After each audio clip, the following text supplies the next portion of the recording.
of June, as far as I remember. 2025 is the 11th day since the start of hopefully the final phase of the war between Israel and the Iranian dictatorship that has ruled Iran with a savage fist since 46 years.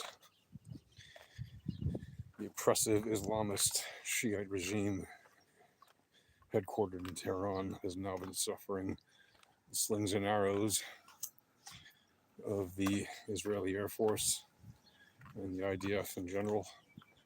And as of 2 nights ago, the United States Air Force and the United States Armed Forces were joined in the fight for one critical operation, one critical mission that you probably know by now, struck 3 key nuclear facilities.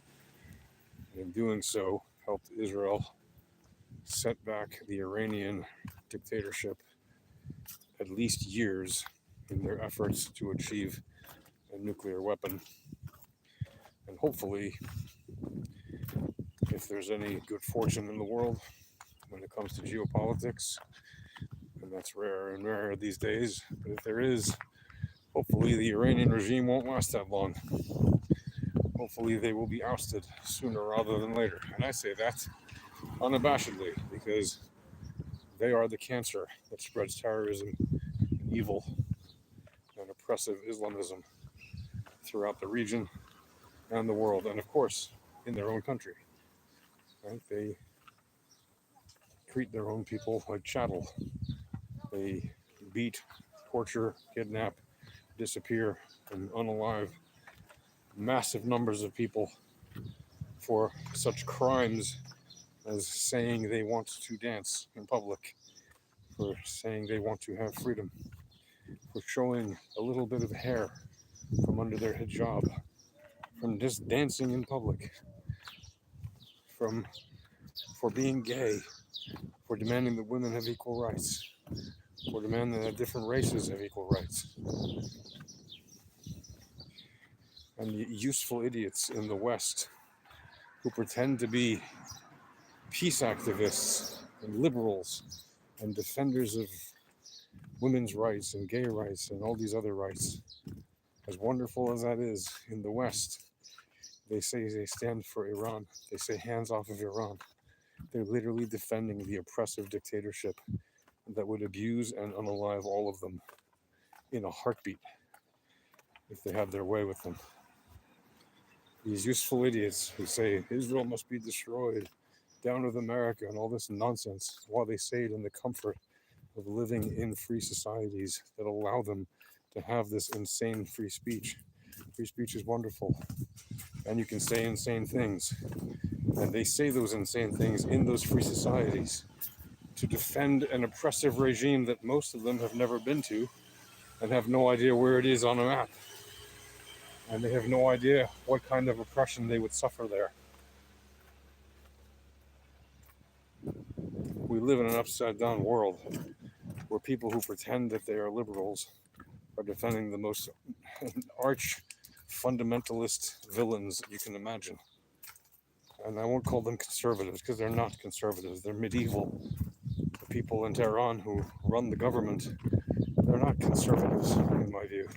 You may call them conservative Shiites, but that means they're extremist Muslim fundamentalist crazy people. Okay? That's what they are. Conservative Shiites, the ones who are not extremist fundamentalist Islamist maniacs, don't want to destroy the world. They do in Iran. The dictatorship, I mean. Of course, the Iranian people we have no problem with here in Israel. We love the Iranian people. We know most of them cannot stand their government. We know, and we've seen countless videos of Iranians in Iran and abroad saying they support what Israel is doing and they support what President Trump did with the United States Armed Forces 2 nights ago. We know that they want to overthrow the Iranian dictatorship. And yes, Israel is doing this to defend Israel and many other countries that could easily be targets of Iran. But Israel is also doing this to help to inspire the people of Iran to get up and overthrow the Iranian dictatorship And we've seen signals even from some people, high commanders in the regular Iranian army, which is different from the IRGC. And the regular Iranian army has said, the leaders of it have said that they are flipping sides and they are going to be with the people, and they want to see the downfall of the Iranian dictatorship as well. And I really, really sincerely hope that that will happen, and that the Iranian people will be able to have free elections and choose their own leaders. And I hope that they will choose peaceful people to lead them so that we can all live in peace and prosperity in the Middle East and around the world. Just think of all the wars that would end practically immediately at the overthrow and downfall of the Iranian dictatorship.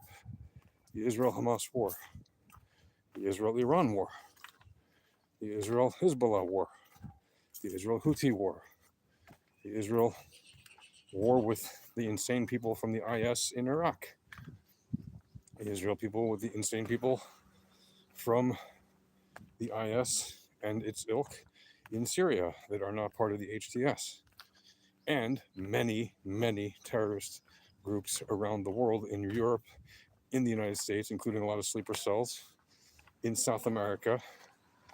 Did you know that there's Iranian terrorists in South America and criminal gangs who work together with Hezbollah, which is an Iranian proxy, without whose money and funding they would most certainly not likely survive, or at least they'd have to massively transmogrify into something else, and they already are changing into something else. Yeah, sure, they're still bent on their genocidal ambitions, but have you noticed that Hezbollah has not decided to attack Israel during the last 11 days in any significant way? Yes, they've sent some drones here, but they haven't launched any massive attacks. Why? Because they know they don't have a chance after what Israel did to them, and they don't want to get their asses handed to them. Anyway, guys, that's going to do it for now. Hopefully we'll have peace soon.